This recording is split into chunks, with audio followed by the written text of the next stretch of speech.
Welcome to today's video. Today we're going to be looking at the top 10 Stern pinball machines of all time, in my opinion. Starting from 1999 when Gary Stern bought Stern Pinball back, and it was no longer Sega, we're now into Stern, and Stern is still going 27 years later. Hell yeah, fucking love Stern Pinball. Love Stern. Stern are great. They've been going for 27 years. They're putting out games consistently. They put out consistent games, consistent kind of production. Like sure, there's a bit of a there might be a an X-Men shooter lane issue every now and again, but Stern are the big dogs. They've been in it for decades. They know what they're doing. They know how to consistently pump out games. And I thought I would just come in here today and list my top 10. Went through the big list of all the games from like Harley Davidson up into Pokemon, and here's my 10. Number 10, we have Elvira's House of Horrors. Is this not a banger or what? This is the third game in the Elvira trilogy, starting all the way out in the late 80s on the System 11 platform. God, I love System 11s. And then they put out Scared Stiff in the 90s. Holy fuck, do I love pinball in the 90s. And then they bring Dennis Nordman back, the absolute legend, and getting the pump out fucking banger. Elvira's House of Horrors. They get Elvira herself back in. They film heaps of clips. This game's so good, bro. Shoots fucking phenomenally. Those ramps. Oh, if there's one thing you can always trust in an Elvira game is that the ramps are just gonna fuck so hard. This game is like, everyone's always like, oh man, games were just so much better in the 90s. They just don't make them like they used to. Here it is. They made it like they used to. Like this thing is chock full with cheesy, funny call outs, terrific artwork, amazing shots. Feels good, bro. And like there's enough code depth and kind of, like point scoring complexity to keep to keep the modern Stern players going too. Like this is still a modern Stern. This isn't a Munsters kind of like we'll give you a shallow game. We want an easy game. This is a full-fledged game. It shoots good, it looks good, it sounds good. This is I'm surprised this is only a number. Number nine, The Walking Dead Pinball. Holy crap. Dude, this game is sick. Like, the layout alone is enough to sell me on the game. I usually find John Borg layouts and designs a bit creatively safe, if that makes sense. Like he knows how to make a hard, fast shooting game, right? Like he knows how to make a good shooting game, but you might have already played that game before, if that makes sense. However, I find with this layout in particular, having the through the bumper shot, the bash toys work like very elegantly too with this layout. They don't feel kind of in the way as much as like there's two side by side, like right here in the picture. But they work. The ramps are sexy, bro. Do that right ramp, little fucking entrance, and you gotta hit it on the tip of the flipper, and it goes ooh, ooh, goes all the way around through the back box. It's sick. You got the crossbow on the premium. You got that little spinner drop target fucking shot on the right. This game, sick. I haven't even played enough of it. Like I've barely touched this game. Played heaps more Elvira, and yet just like how this thing shoots and just how the shots all connect and intertwine with each other. Fucking beautiful. I haven't had a chance to play the remaster. This was top of my list. This was the game, the number one game I wanted to see remastered. So I'm very excited to check that out. Walking Dead Pinball, number nine. Number eight, we got Ghostbusters, baby. This game's sick, bro. Like seriously, just look at it. It's so pretty. This thing is packed. Even the prop is packed. You got the Stay Puft guy all wobbling around. You got the freaking like city pop bumper cat thingamabobby. It's wicked. That right ramp. Oh, nasty. Just like, this layout is so sexy, bro. This isn't a, like if you're a bit of a flow player, you like to make a cheeky orbit and combo it into a ramp and then another ramp. Saying it, buddy. This is a bit of a clunker. Tight shots, fucking whack shots, scoops, targets, captive balls, just like nonsense shots, and yet it still fucks, man. This thing is sick. Um, the rules are cool. A few of these modern Sterns nowadays suffer from a playfield multiplier rule, and I think this is one of them. For me, I love points, bro. I love putting up a big score. And if I want to have a chance at doing that, I've got to be looping that ramp and smacking the captive ball a few times before I even begin my first mode in the game. Because I want to make the most points I can. I'm here to win. But that's enough about the rules. The theme, bro, and all the sounds, the call outs, the music, the DMD animations, fuck, they're good, bro. Like, people are like, man, we need this game remastered. It's like, why? You already have it. It's already here. Like, you don't need an LCD, bro. I don't need to see clips from the movie. If I want to watch the movie, I'll buy the goddamn Blu-ray. But, like, it's here. This is the best version of Ghostbusters. You can't improve on the art. Art is stellar. Like, what more could you want? Now, on saying that, I've never encountered a premium. I think the premium is sick. Like, seriously nasty. That left ramp fucking going under the playfield and back up, and that right ramp spiraling around. Ooh, so good. And just all the little toys and shit. But it does have the Magna slings, which who let that pass, bro? Like, seriously, who was who was the madman that said, "Yep, we don't need any solenoids powering these slingshots. We can get some magnets throwing the ball around instead." Who? Who said that, bro? And who let that pass? Now, I can appreciate the novelty, and as far as I'm aware, if you have a premium LE, you are stuck with Magna slings, as in there's no solenoid alternative built in. Kind of sucks. But luckily the Pro's so good anyway. You don't need a premium as much as that little kind of underground tunnel ramp is pretty nasty. And I love the inlane setup. Two lane, like two in lanes, one out lanes, like no rubbers, just like old school hard metal. Oh, this game rocks. Number seven. They just don't make them like they used to. Hear it all the time, right? Pinball's not as good as it used to be. They don't make it like they used to. Look, they made it like they used to, bro. The Beatles. So for those who are aware, this is a direct kind of clone, a pretty similar clone of an old, I think I want to say late 70s, if not early 80s, classic Stern Electronics game, Sea Witch. Which has an awesome layout. Kind of one of the first games to really have like a side flipper that just keeps looping, like doing that kind of figure eight stuff. Oh, so good. Heaps of drop targets, spinners, and they've literally taken Sea Witch and they've like elegantly improved on it. Like I think they've added a second spinner. I think works a hell of a lot better. Like the fact that there wasn't that second spinner in Sea Witch blows my mind. They added a little shot behind the drop targets, which I don't think was needed, but is appreciated. I don't think it kind of clutters the game too much, and it works with the rules very well.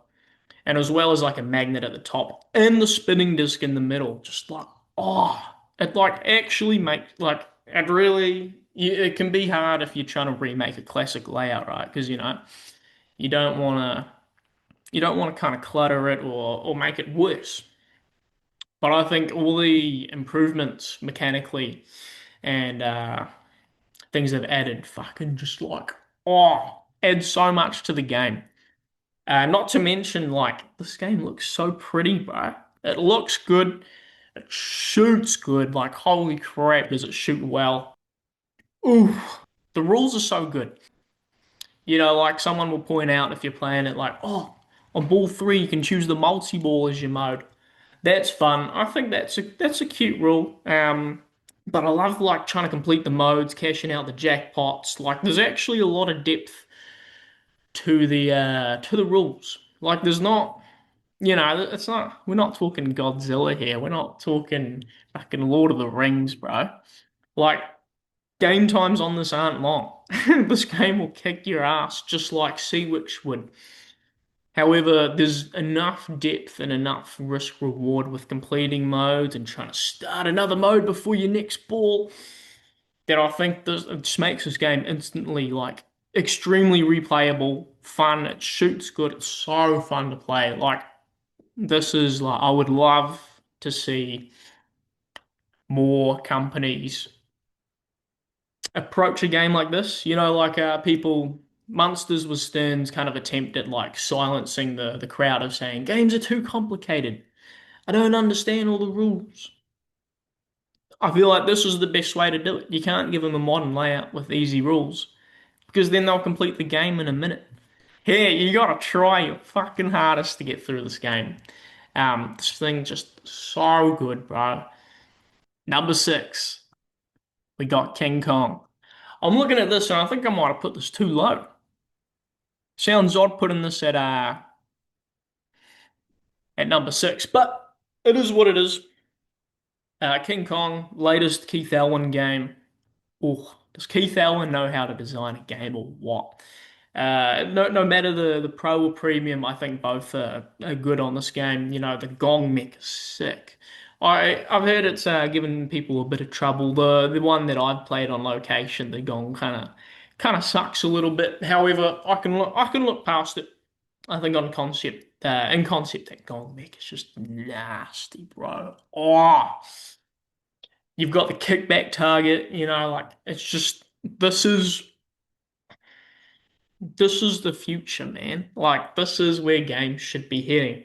Stern was putting out so many just like and it paid off, but like, like AC/DC, Metallica, Guardians of the Galaxy, Iron Man, all these safe kind of layouts that sure they shoot well and they feel good to play, but just kind of lack a bit of a what's the word? A bit of intrigue, You can kind of see the game from looking at it. But when you like compare, when you look at games like King Kong, you look at it and you go, "Where's the ball gonna go?" You see that spinner and you're like, "Where's that? Where's the shot gonna go?" It comes down the river. It kind of diverts your expectations a bit. This is how it is, and like that's how Pat Lawler used to do it back in the day. Even when he was designing at Stern, like look at CSI and Roller Coaster Tycoon, bro. Like those still have that charm of like how can we push the ball to its limits? Um, and Keith Allen knows how to do that and make it shoot good. This game is seriously sick. I'm very excited to see it eventually get to 1.0. Yeah, this game is awesome.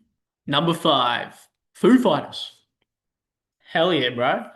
This game's just like, it's just so good. Like, I feel like this could be a bit of a desert island pin, Like, you could argue maybe it should be a bit shallow, potentially, but I don't think that's a bad thing. I think the rules are actually pretty excellent on this game. Shoots good. It's dynamic, bro. Like, there's like kind of like, you got your shots on the left. They're kind of close to the flipper. They're not easy. They're close to the flipper, and you got shots far back. They're not easy either. Like you got that kind of range of shots, and then you've got like just a good side flipper ramp shot, good spinner shot, just like the layout. Like it's aspects of it have been done before. Two shots on the left. Two shots for your right flipper, two shots for your top flipper and then kind of a fan of shots for your left flipper to hit. But it works, bro. And like you've got that very left shot that crosses over and feeds your flipper. This is a layout where it's still unique and innovative, but it keeps kind of some of the basics going at the same time. Like it's a good balance of like doing new and interesting things, but keeping that kind of flow alive. Like this is seriously one of like the best flowing games I've ever played in my life. And I feel like Foo Fighters is one of those games where I can really turn my brain off. Like there's a lot of thought and strategy you can put into it, but I feel like this game is just so casually fun. Like I know what to expect. I know the shots are going to feel great and I'm going to combo them, but they're not easy shots. And the rules are good. Like it just all progresses so naturally. This game is just so good. The artwork, the theme is cool too. But yeah, everything about this game is seriously so good. I think if you had to ask me, this is probably one of the most underrated Sterns out there. It's so good. It's so good. Number four, Lord of the Rings. I haven't even seen all the movies, and I still love this pin. Number four, we got Lord of the Rings. George Gomez has done a lot of games since he first started out on Corvette. Some of them stronger than others, you know. He's never put out a seriously terrible game in my opinion. But when Gomez gets it right, holy shit, does he get it right? There's like three Gomez games in particular, and this is one of them where it's just like you couldn't like I don't even know how you could make it better. It's like just peak. And this is one of them. I think this layout I do tend to prefer like a three flipper kind of setup or preferably four if it's done well, but this is a fan layout that I think seriously works. And it's a bit clunky. Like the right ramp's a bit fucking clunky. That shot like between the right ramp and that orb kind of thing, it's a bit dodgy. But that left ramp, like all the shots on the left, holy shit, man, and just how they all work together. This game's so good. Rules are good. The theme is so good. I love it. Like, as I said, I haven't seen the movies. Doesn't mean I don't like. I love seeing the things on the screen, hearing all the sounds. Like, this is a package. There's a reason that that this game still holds so much value. It's like I don't know what happened because like Stern was putting out some pretty mid releases, you know, like Terminator 3. They weren't putting out the best games in the early 2000s. And then all of a sudden they just like absolutely nail it on Lord of the Rings. Still blows me away. You know, the artwork, it is what it is. It's definitely grown on me. I kind of struggle to think of a Lord of the Rings that would look different. However, this game is just the best. And like I feel like you get people complaining that it takes too long. Oh, it's too deep. It's not that deep, bro. Like, have I made the wizard mode? No. Have I come close? Yeah, but I've come kind of close. I still think it's doable. Like, it's a pretty like the code structure is great. The multi-ball structure is great. Holy crap. The mechs are awesome. I don't find myself going for the modes all too much. I kind of just start them because it's just kind of extra points happening in the background. But yeah, this is definitely top. Now this is top of my list for remastering. However, if I can go on a little tangent, if Stern were to remaster this, now keep in mind, I'm not a Lord of the Rings fan. You know, I haven't read the books, haven't even watched all the movies, but I'm a Lord of the Rings pinball fan. Will they ever remaster Lord of the Rings? I highly doubt it. the just the licensing sounds so messy from what I've heard people at Stern say, and just looking at it, like trying to relicense all of that with all the actors, it'd be messy. However, if they did manage to get the license again and we're going to remaster it like they've done Metallica and Walking Dead, I pray that there's no LCD, bro. I'm not here to watch the movies. I'm here for the little dots. I want to see the dots. If you've ever seen like especially a Pin 2 DMD installed on one of these classic Lord of the Rings. Or like seriously, like I reckon that's some of the best DMD work I've ever seen. Like something about it is just ah. And so, like, I could see, a better art package on this. However, I hope they don't oversaturate it too much. I hope they kind of keep it in theme with Lord of the Rings and don't just kind of color puke it. There's a time and place for color bombing, like Deadpool. Deadpool looks amazing, highly saturated, burns your eyes out, but it's beautiful.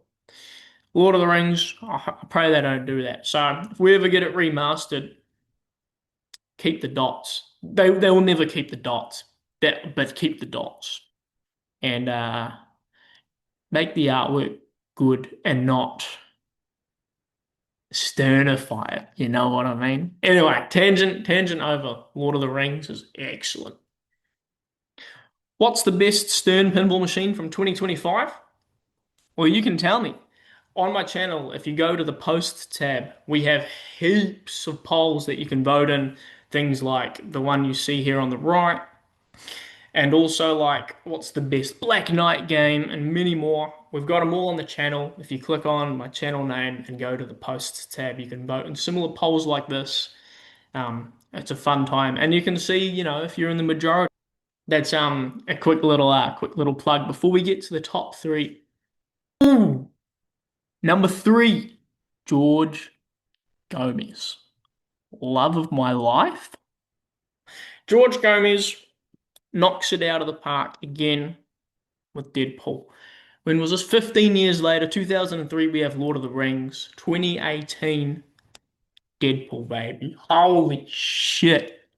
Is this game good or what? Like, I was saying I'm like I prefer a game with more than two flippers.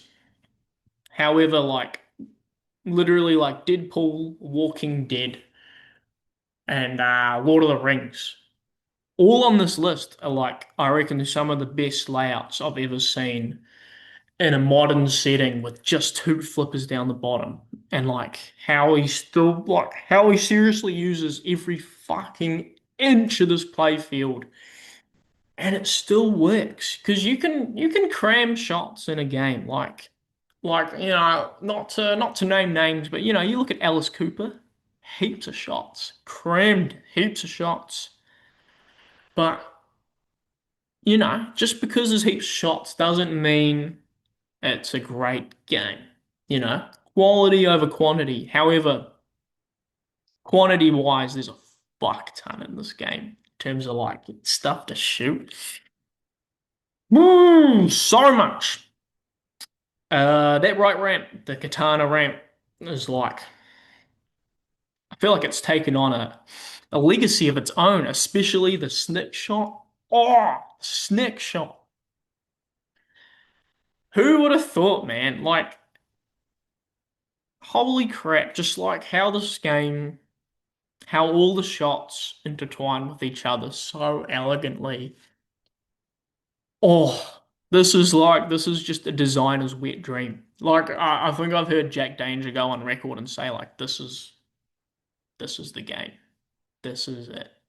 Name one game, one pinball machine, leave all the others. He's taken Deadpool. And at number three, I nearly agree. This game is just so good to shoot. Seriously good to shoot. And that's before the rules, the artwork, all the things on screen, all the sounds. Is at the top of its game. Like I've seen the Deadpool movies. They're cute. They're not my thing. I don't like they're a bit funny to me. Maybe that just says something about my humor. But I find this game actually funny and humorous and tasteful. Like I'm not out here. I don't want to make it sound like I hate the Deadpool movies. I don't. But I definitely prefer this rendition of Deadpool than Ryan Reynolds. This game's actually sick. The fourth wall humor actually works here. I feel like there's a lot of novelty with fourth wall humor, and I feel like a lot of it doesn't go beyond the novelty. And I've seen it kind of in pinball a bit here and there, and I feel like it falls flat kind of a bit. But this works, bro. Like this actually works. And all the things on screen, the animations are done so well. And I'm not necessarily saying it's like the highest quality animation you'll ever see in your life. It's good. Like it's seriously good. But they like the style of it, man. Like all the pixelated, all the 16-bit crap. Like seriously, hats off. That's no easy effort. And it paid off, man. And just the little things like having I think they got like a Flight 2000 little pinball machine in the background on the main screen. Little things like that is what keeps me going in life, bro. Just like holy crap, did they nail this? And then the rules. So I've completely blanked on the guy's names. Like Tanya or something did this, and then Foo Fighters. And they kind of go hand in hand. They're not the exact same rule set. Like they are definitely distinct from each other, but they work. They combine well together, and you can definitely see the Deadpool and Foo Fighters. And the rules are just sick. The structure's cool. Probably one of the easiest wizard modes to get to if you're trying to just get to a wizard mode as fast as possible on some of these new sterns, minus monsters.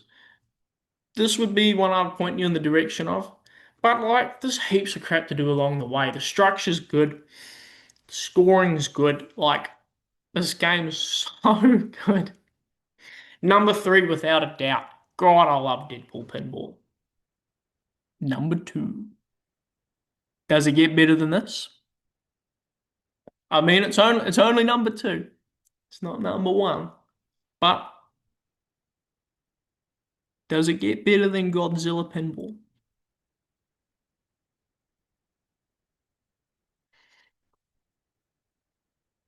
I'll keep this brief. I can go on about Godzilla Pinball for longer than I should. But this game, seriously one of the best games ever to ever land on this earth. I remember when it was leaked or confirmed that Stern had the Godzilla license. I've never seen a Godzilla movie. I didn't care. And in fact, I wasn't excited for Stern to do a Godzilla pinball. Just hearing that they were going to do it, because you've got that '90s Sega Godzilla pinball, which I think is very charming now. But at the time, I thought it looked ugly. It still looks ugly in a charming way, but I was like, it just didn't appeal to me. I wasn't looking forward to it. And then 6 months, a year passes, and they drop the teaser, just like the teaser, I think it was, and they just show the logo that Zombie Eddie did for it. And I'm like, okay, this looks a bit cartoony, a bit campy. And then it's like, yep, they've partnered with Toho. They're doing all the old school films. I wasn't even aware of these old school films, man.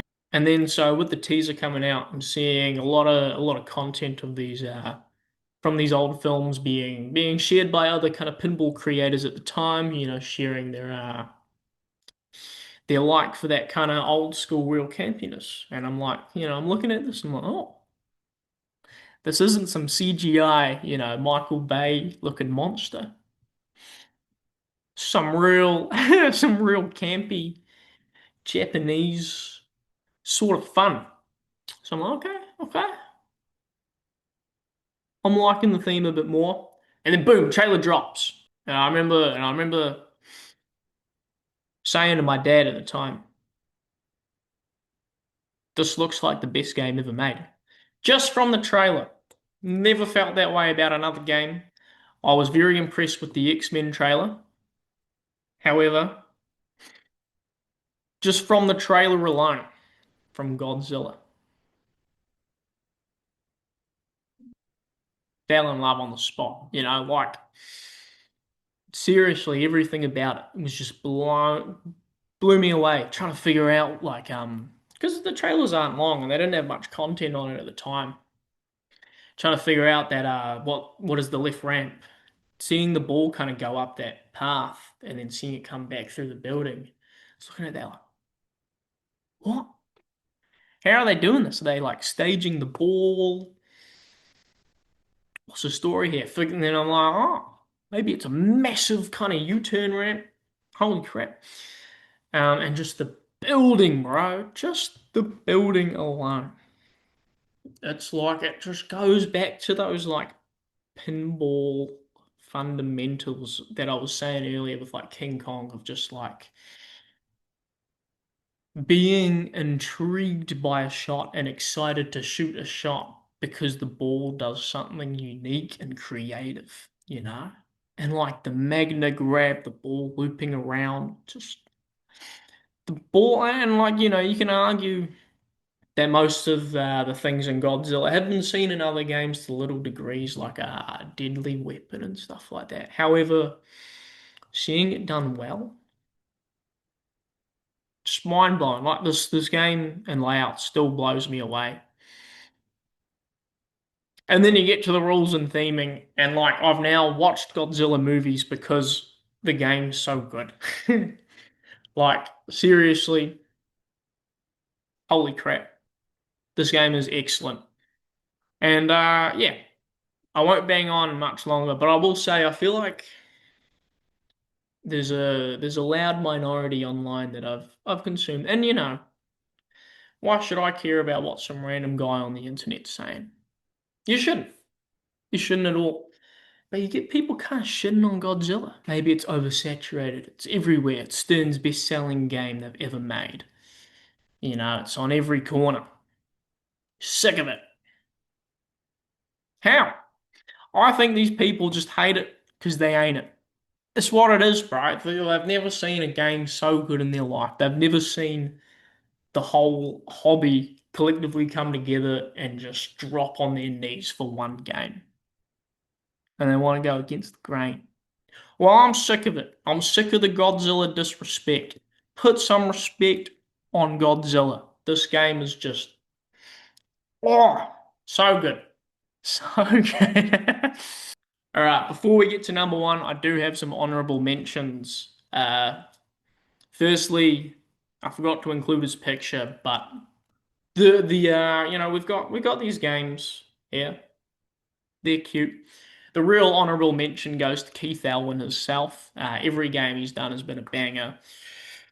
Every game he's released has changed the game to some extent. Keith Elwin is my personal honorable mention. God, what a guy! What a designer, man. But and here we have some other games. I wanted to so non Keith Elwin games. We got X-Men, like honorable mention just for the fucking insane layout. And the rules are getting better. I had a go on it the other week. I hadn't played it in a few months and was like, oh shit, this is actually like getting good now. Like I was quite pleased with it, and was starting to make the shots a bit more. The future's way cooler. It felt a bit less mundane rules wise. So X-Men, excited to see them really flesh out that game in the future. Honorable mention because it's so cool. Rush, one of the greatest bands to have ever lived, man. Honorable mention just because the band's so good. Like, shout out to Stern for fucking putting some respect on Rush's name and doing a pin. Like, I'm still blown away that Stern did a Rush pinball. Like, they've got a big following, like without a doubt, and a really big cult following. Like the people who love Rush, fucking love Rush, and I'm there. I'm fucking there, bro. So just props to the fact that like there's a Rush pinball. Honorable mention. And same with Aerosmith. Aerosmith is sick. The artwork's so good on Aerosmith. That toy box mechanism alone is why it's on here. Cool artwork, cool mech, honorable mention. Behind me, we've got Roller Coaster Tycoon, giving Pat Lawler a bit of love. I feel like his Stern games are a bit underrated, man. I haven't really played many of them. I haven't even played a Roller Coaster Tycoon, but the game just looks sick. Like if you look at the shots on that thing, like the drop target bank that can kind of be hit from the flipper and the shots around it. Oh, inspiring, man. So good. Like Roller Coaster Tycoon. I don't know. Doesn't get as much love as I would hope. And the artwork's still very 90s. Like that playfield still looks straight out of the 90s with John Yelsey on the artwork. I don't know if the rules or sounds are good though. I haven't ever actually played one. Then Simpsons Pinball Party. Same year as Lord of the Rings. Big hit. The artwork's so good on it. Like the artwork is seriously so good on it. Like this is if you even just like The Simpsons a little bit, you're gonna like this game. It's so good. Like the Simpsons side of it. From like a I want a Simpsons pinball. This is it. And there's so many shots, like in a good way. There's some really innovative shots on it. Cool upper play field. Yeah, Simpsons is sick. And then lastly, we've got Iron Man. I thought I'd throw in another board game because he's done a lot for Stern. He's kind of like Stern never puts out a seriously bad game. Not a bad game.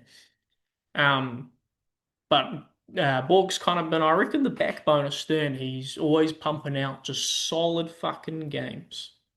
They might not have like I think Iron Man has the exact same ramp set as Austin Powers. Like, he might the games might be a bit simple shooting, like I was saying earlier. However, the rules on Iron Man are cool, and I think the shots um just feel good in relation to the rules. Like, I feel like I'm really fucking battling that game in a good way. Anyway, let's get to number one. Number one. Are you surprised? Iron Maiden, bro. It's the best. Simply the best. Name a better Stern game. Try. Name a better Stern game. You can't. Because it's Iron Maiden, bro. This game is so good. This game is like the elixir to life, bro. Like this. Oh, the ramps, the flippers, the orbits. You know a game's good when the orbits fuck. Oh, dude, that right orbit. Oh, it's so good. You get people, oh man, Keith Allen does real tight right orbits. Get over it. The right orbit on Iron Maiden is so fucking sexy. Getting those Mummy Awards, the first one, 15 million. Oh, and combining it, getting your 2x going and like you got your 2x lit on the in lane, and you've got your first Mummy Award on the right orbit for 15 million, and then hitting the left ramp, starting your 2x and nailing the right orbit for 30 mil. Just like, oh, never gets old. Fucking that alone makes it number one, let alone everything else. Now, I've never really encountered a premium LE. Shout out to Josh Beck, pinball player and good fella Josh Beck sent me a message yesterday saying Iron Maiden Premium LE is the worst Stern ever made. So I'll take Josh's word for it. However, Iron Maiden Pro. That's all you need, bro. It's all you need. There's like, I think, two desert island pins. One of them I'll save for another video from 1990. And it's Iron Maiden. Like, there's so much to do in it, like, but in a very, if they actually pull it off. Like, because you can have games where there's so much to do and you have so many options. Like, you even have options before you fucking plunge. Like, none of that. Choose your song. That's cute. That's cute. Get a bit of Power Slave going. But You know, keeping it simple. There's not even an action button on this game. Fuck action buttons, bro. I've got flipper buttons. Why should I be hitting anything else? The drop targets, amazing. Amazing. And best shot in the game, left ramp, through the pop bumpers.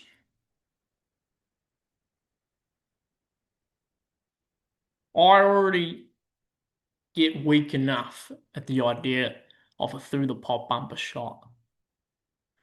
And then you put a ramp on the other end. Oh, just like Roadshow in Congo. How can you get better than that? And then there's a fucking spinner on the left of it that goes into the pops. Because when I'm designing a through the pop bumper shot, you know, like I still want the pops to be active, and I don't want to copy Iron Maiden directly as much as I wish I could. However, the pops still work, even though there's no kind of direct main shot that feeds them. You've got the spinner and you've got like a kind of failed left ramp. And regardless of how cool a ramp is through the pops, it shoots like butter. Like that ramp is actually like one of the best shots I've ever fucking witnessed in my life. The left orbit's amazing. The captive ball, you can hit it from the top flipper. Oh, so good. That center ramp is so cool too. I don't know if it's cool on the premium. I bet it is. I've heard the mummy kind of captive ball lock on the premium kind of sucks because it's not the most reliable. Well, that's your fault for buying a premium, innit? Buy the fucking pro. Use the right orbit instead. The right ramp, hardest shot in the game.